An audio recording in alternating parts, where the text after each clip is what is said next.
আমি অনেকের কাছেই গিয়েছি, অনেকেই দাঁড়ে দাঁড়িয়ে গিয়েছে আলেমদের কাছে, আমি যুক্তির সমাধান পাইনি, গোজামিল পেয়ে আমি ইসলাম নিয়ে কটূক্তি করেছি। নবী মুহাম্মদ সাল্লাল্লাহু আলাইহি ওয়াসাল্লামকে নিয়ে নাস্তিকরা যেভাবে কথা বলেন, শব্দচয়ন করেন, আমি সেই শব্দচয়নগুলোই করে। আজহারি সাহেব আছেন, মিজানুর রহমান আজহারি, শেখ আহমদুল্লাহ সাহেব আছেন, আবু তোহা মোহাম্মদ আদনান আছেন, ওনাদেরকে আমি। নাস্তিকরা প্রতিনিয়ত ইসলাম চ্যালেঞ্জ করে যাচ্ছে। ইতিমধ্যে অনেক নাস্তিক অনেক আলেমকে ডিবেটের আহ্বান জানিয়েছে, তবে কোনো আলেমই ডিবেটের জন্য রাজি হয়নি। বিষয়টা আমাদের মনে ঈষৎ সংশয়ের দানা বুনছে।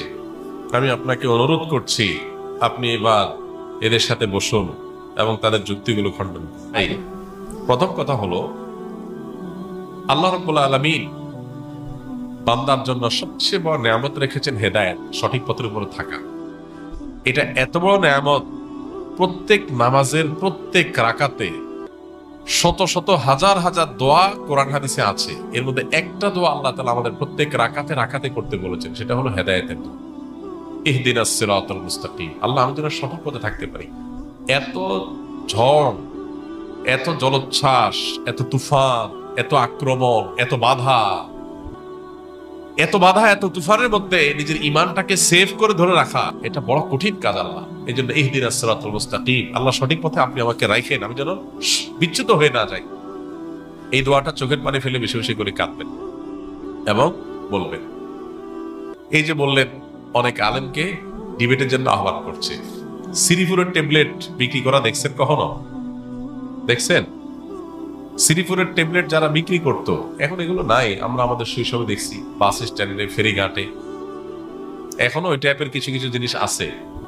ওই যে হাত কাটা মলম, তারপরে সিরিপুরের ট্যাবলেট, এই জাতীয় বিভিন্ন জিনিস বেচে না, এরা কিন্তু চ্যালেঞ্জ ছাড়া বিক্রি করে। এরা কিন্তু দেখবেন বেচার আগে অন্তত 10 বার করে বলবে সে, আমি চ্যালেঞ্জ দিয়ে যেতে চাই দাদা ভাই,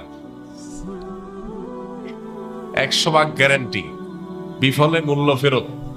ওই যে আংটি বেছে না, কিসের?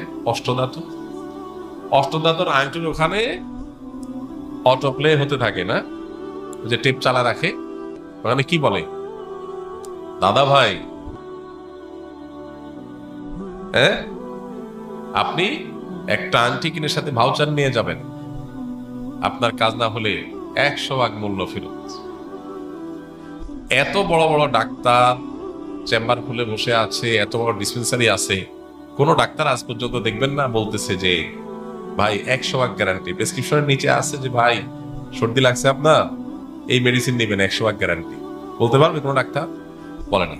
কিন্তু ওই অষ্টধাতুর আংটি কিন্তু ঠিকই গ্যারান্টি দেয়। এখন অষ্টধাতুর আংটি আল্লাহ যদি বলে যে ভাই আমি এই আরিসা ফেরিঘাটে বসে আজ 10 বছর ধরে আমি ডিবেটের আহ্বান করছি, চ্যালেঞ্জের আহ্বান করছি যে আমার এটা ভুল প্রমাণ করো, আজ পর্যন্ত কোনো এমবিবিএস ডাক্তার সাহস করে নাই। এখন আপনি যদি কোনো এমবিবিএস ডাক্তারে যায় বলেন ভাই আপনি একটু যান না প্লিজ, এই ডিবেটটা নেন না, তো এইটা যেরকম হবে আপনার এই চিরকুট আমাকে দেওয়াটা অনেকটা সেরকম। আমি আপনার প্রতি শ্রদ্ধা রেখে বলতে চাচ্ছি। কেন বলছি কথাটা? এই জাতীয় ডিবেট বাস কিছু মানুষ আছে, তারা লাইম লাইটে আসতে চায়। আপনারা অনেকে হয়তো জানবেন, যাদের দিনের প্রতি বুঝ নাই, এরা অনেকে বিদেশে অ্যাসাইলাম পাওয়ার জন্য নাস্তিক হয়। আমি চাক্ষুষ এরকম কিছু বিষয়ের আমি জানি। জাস্ট এখানে ইসলাম এবং মুসলমানদের বিরুদ্ধে উল্টাপাল্টা কথা বলার পরে মুসলমানরা রাগের চোটে ক্ষোভে ক্ষুব্ধ হয়ে তার বিরুদ্ধে কড়া কড়া কথা বলবে। এই কথাগুলোকে নিয়ে বিদেশি এম্বাসির কাছে দেখাবে, দেখো আমি এই দেশে থাকলে আমার জানের নিরাপত্তা নাই, তোমরা আমাকে আশ্রয় দাও, এজাইলাম দাও। তখন সে এজাইলাম পায়, বিদেশে যায় থাকে। অনেকের এই ইসলামকে নিয়ে খোঁচাখুচি চুলকানির মূল রহস্য হলো এজাইলাম পাওয়া।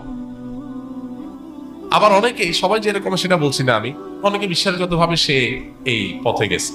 এখন সে বারবার চ্যালেঞ্জ ছুড়ে লাইম লাইটে আসার জন্য, মানে এইরকম যে এক প্রাণী আল্লাহর আছে এটা জানান দেওয়াটাও একটা টার্গেটের ব্যাপার। যত বেশি সে লাইম লাইটে আসতে পারবে তত বেশি তার মাকসাদ হাসিল হবে, সে সেটা চায়। আপনি তার মাকসাদটা পূরণ করতে বলতেছেন। 3 নম্বর কথা হলো, এইরকম ডিবেট বাজ এদেরকে বহুবার না কানে চুবানি, বহু মানুষ, বহু কলেজ ইউনিভার্সিটির ছাত্ররা, আমাদের ভাইয়েরা, তারা খাওয়াইছে বহুবার। কিন্তু লজ্জা শরম এদের নাই। লজ্জা শরম যদি থাকতো তো আবার দ্বিতীয়বার ডিবেট বলতো না। এদেরকে সকাল বিকাল না কানে চুবানি খাওয়ায়া, বেইজ্জত করা, বহুবার এদেরকে বিদায় দিছে। এখন আপনি যদি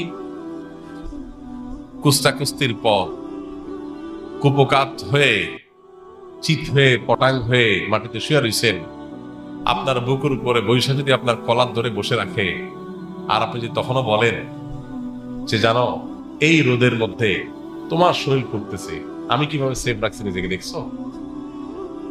তো এই বাটপারে যেরকম এই নাস্তিক গুলো, এই ডিবেট খেলাটাও সেরকম। না কানে চুপানে খাওয়ার পরও বলে, দেখছো কোনো হুজুর আমাদের চ্যালেঞ্জ নেয়নি, এত সিঁড়ি করে ট্যাবলেট বেচলাম, কোনো ডাক্তার আসলো না। অনেকটা এরকম। মনে রাখবেন, সংশয় সৃষ্টি করার জন্য কোনো যোগ্যতার প্রয়োজন হয় না। সংশয় যে কেউ সৃষ্টি করতে পারে।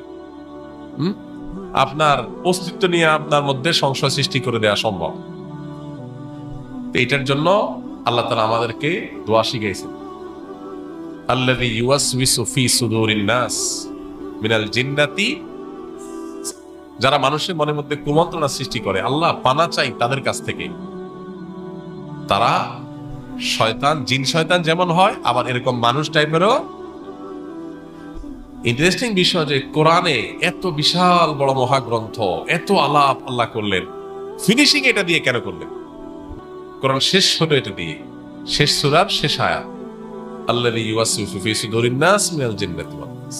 কারণ এই পুরা দিন সম্পর্কে শয়তান, জিন শয়তান আর মানুষরূপী শয়তান, এই দুই শয়তান ঈমানদারদের মনের মধ্যে ওয়াসওয়াসা দিবে, সংশয় সৃষ্টি করবে।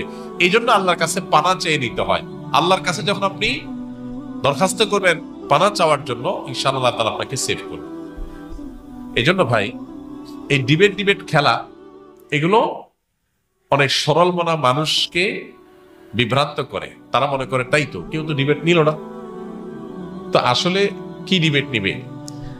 ডিবেট নিয়ে তারে বহুবার কুপকাত করার পরও যদি তার লজ্জা শরম না থাকে, সে যদি উঠে আবার খাড়ায় বলে আমি তো এত করে ইচ্ছাকে নিচে শুয়েছি, তাহলে এরে হারানো সম্ভব কোনোদিন? অতএব এর হারানোর চিন্তা আপনি করেন।